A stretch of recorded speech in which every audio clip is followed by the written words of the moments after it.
In episode 3 of Console Madness, we saw the Sony PlayStation crush the Nintendo GameCube. Yes, it caught us off guard too, but the PlayStation prevailed. We also seen the Super Nintendo take down the Sony PlayStation 3.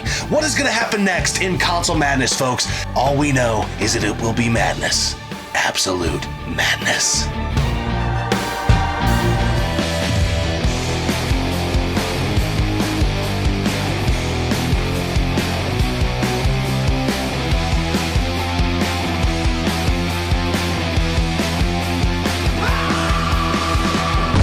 Welcome to Gaming Off the Grid! Boom shakalaka! Here we are again, episode 4 of Console Madness. This has been probably my favorite mini-series that we've started on the channel. Your favorite, but stressful. Yes, it is. It's hard. Yes, we have probably lost some fans. We've had some debates off camera that have gotten pretty bloody. Just look at Robert's arm. Yeah. And it's been a war of attrition as we're going through and trying to hypothetically narrow our game room down to one console. We love all the consoles we have. Yeah, we don't love have them all. anything hooked up in here that we don't play. So it makes it very tough. Today's episode doesn't get any easier. First round, PlayStation 2 versus the PlayStation 4. If you guys have been hanging around for a while, you know we are PlayStation fanboys, if you will. Probably more Nintendo fanboys, but we love our Sony stuff. Let's start with the console released first, which would be the PlayStation 2, released in 2000. I feel like for us, 2020 has been the year of PlayStation 2. Yeah, because it's celebrating 20 years. Like, that's insane. Yeah. I still have my original slim PS2. I had a fat PS2 growing up. Dude, the PS2 is probably my most played console. It is incredible. I love it. What's weird too is, so we always typically have something we're playing together, and then we typically we play a little bit of different stuff when we're not together. But this year, it's been PS2 when we're together, PS2 when we're not together. PS2 all the time. Because, we've been doing these episodes celebrating its 20th birthday, as you kind of referred to there. God, it's such a good console. The library is so expansive. It was that point in gaming history where 3D graphics were like, okay, this works now. Yeah, it looks great. It does. I felt like the 32-bit, 64-bit consoles, little polygony, little clunky. Now we've moved the needle. Now 3D gaming has arrived. The platformers, Ratchet and Clank just comes to mind right off the jump. And then the library is so expansive. We did a hidden gems video where there are games literally in 2020, which we know a ton about the PS2. Yes. Every PS2 episode we put out, somebody leaves something in the comment section. We're like, shit, Never heard of that game. or heard of it. Red Star. Pick it up. Great freaking game. And we're like, oh my God, how did we miss this game? The PlayStation 2. Epic. One of the longest lifespans of a console, too. It was releasing games for like 13 years. Yeah, 13 years. And 2013 is when it got discontinued. But it was launched 2013?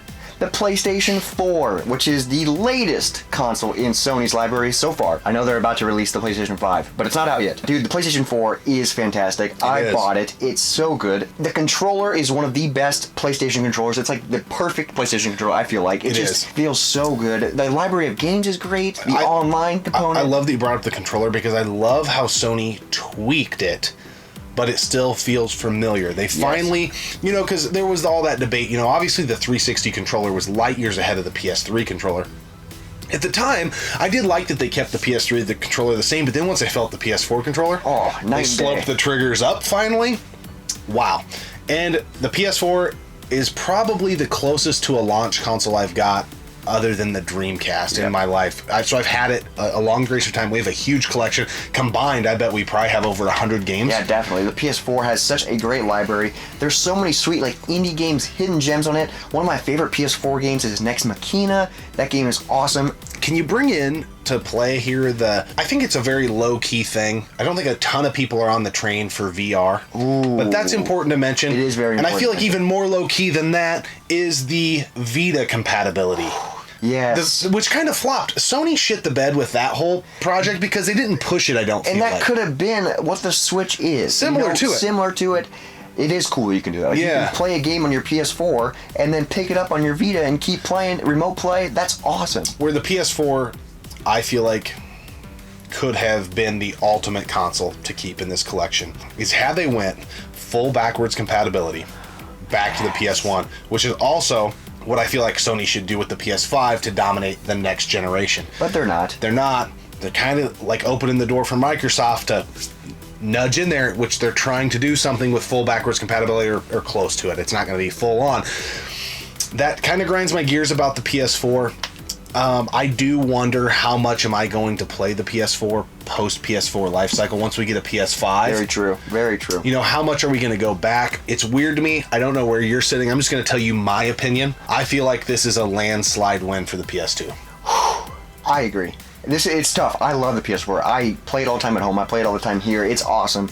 But the PS2, man, it is incredible. I feel like the gun con. If we had to end the competition today, and we were like, man, all we have left in the game room is the PS2, I think we'd be fine for a long time. I'd be fine with that. Dude, Guitar Hero, Tony Hawk. Well, I know some of them aren't console exclusives, but still. Everything, and a lot of the stuff we've talked about on the channel, we love beat 'em ups, we love co-op games. Boom, got them. First person shooters. Shmups.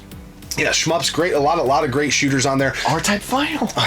That's amazing. There's a lot of hidden, low-key twin-stick shooters. And then, this is kind of a weird thing to say, but that era of arcade sports games to me, your NBA Streets, your NFL Streets, your Midway, I felt like Midway did not get enough recognition. Everybody thinks NBA Jam, NFL Blitz in the arcades, Super Nintendo, N64.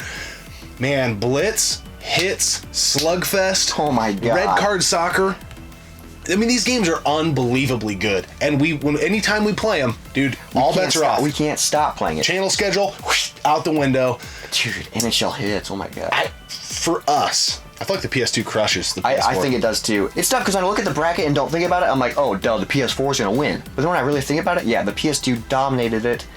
God, I just want to go play the PS2, dude. I know I said the PS4 controller is like the best of it, but the PS2 controller is fantastic. For the time, it was the next step in the DualShock. It's awesome. Super long cord. There are a couple wireless options. Logitech makes one that's really good. If you want like more of a wireless, sloped up triggers, boom, you got it there.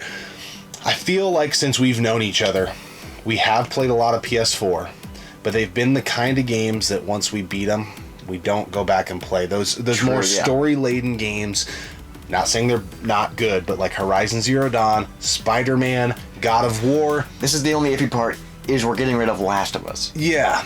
But that's available on the PS3, which we already got rid of. Damn it. But those are like great games. Love them. But do we go back and play them where when we fire in our PS2 and we throw in, SmackDown, some of those games, they're just the gifts that keep on giving. And then you brought up light gun games. Yes, the gun con, dude.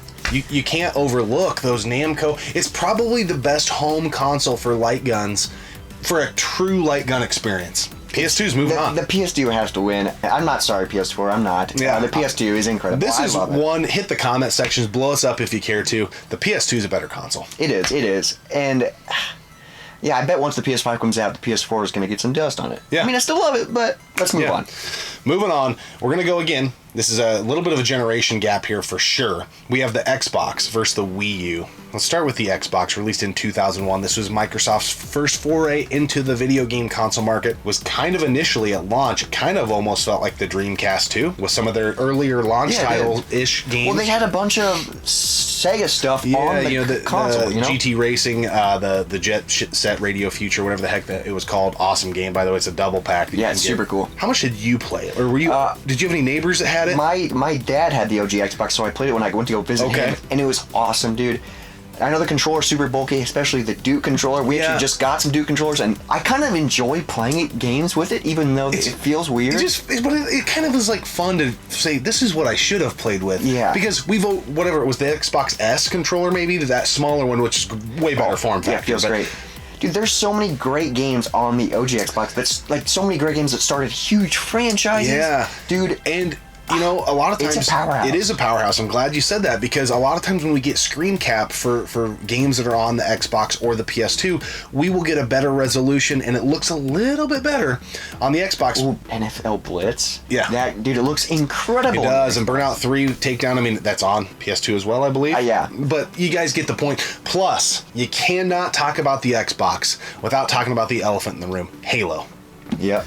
If there's a game that was a game changer You know, and that list, you go through and you think like GoldenEye, you think, you know, your Grand Theft Auto 3s. You got to bring up Halo. It started a huge franchise. What a badass game. We're still playing it on the 360 with LAN parties, dude. Yeah. Oh, man, the Xbox. That was my only real experience when it was out, was I worked with a guy who was a manager at the grocery store I was working at who would do LAN parties. And so we'd play Halo. And I remember being like, holy shit, man. If only Sony had something like this on the PlayStation 2. They did in a way with Red Faction 2. That's a whole nother episode that we can go down somewhere down the line. But nonetheless, Halo, remarkable. The Xbox was a hammer, and it set the tide for the console wars for years and years. We're getting ready to see it again with the next gen. Now let's move on to its competitor, the Nintendo Wii U. In production for 5 years. You know, if you've been following the channel for a while, we love the Wii U. We've been falling in love with it over and over and over again. We found so many amazing games that are still exclusive to the Wii U. Yeah. A lot of people say it's ported to death, which it is, kind of, but there's still great games on it. There is a little bit of a white lie when you say that, because it's not 100% true. And playing games with the tablet, some like Fatal Frame with the camera, Batman with the belt, Axiom Verge. Yeah. Oh my god, dude. You know, I love the Wii U. You guys obviously probably know that by now. It's probably the console we have been the most on the same page as far as collecting for since we started the channel, just because it's got a library of games where you can, we aren't going for maybe a complete set, but we want to have all the dingers, and we're pretty close to having all the dingers. Well, also the library is small because it was only in production for 5 years. This is tough. It almost reminds me of like how of an unfair fight maybe the Saturn was in, because I love the Wii U, but man, like if we were left with one, and you can take all the Xbox games with the Wii U, you know, as much as I hate to say this, the Switch has already moved on. I mean, it's hard to say that the Wii U, with the short time it was out, had more of an impact or is better than the Xbox. It's tough. Ooh. Are you leaning towards Xbox? I'm leaning towards Xbox. Okay, this is the first time where we're gonna debate, because I'm leaning towards Wii U, dude. I get the importance that the Xbox had, but how often, besides Burnout, which is on different consoles, how often do we play our Xbox? I mean, this year we have more, but that's a good point. I get the importance in the time, and the Wii U did terrible in the time. We play our Wii U more than anything, you know what I'm saying? A lot of the games we play on the Xbox are on different consoles. I know they look better, the Xbox is powerful. Plus there's backwards compatibility with the 360, which isn't in the bracket anymore. I don't know, dude. This is tough. Because I'm leaning towards the Wii U.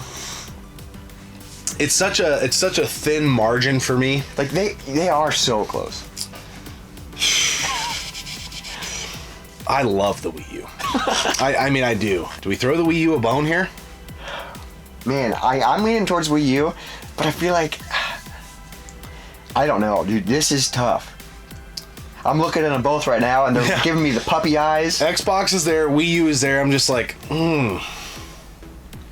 Man, but the Wii U with the Splatoon cover, it's beautiful, dude. Yeah, it is. He's a cute boy. See? He is a cute boy. Man, don't you want to play some like affordable space adventure, Game & Wario? There's so many amazing games on it. If we're going the NES Remix Pack?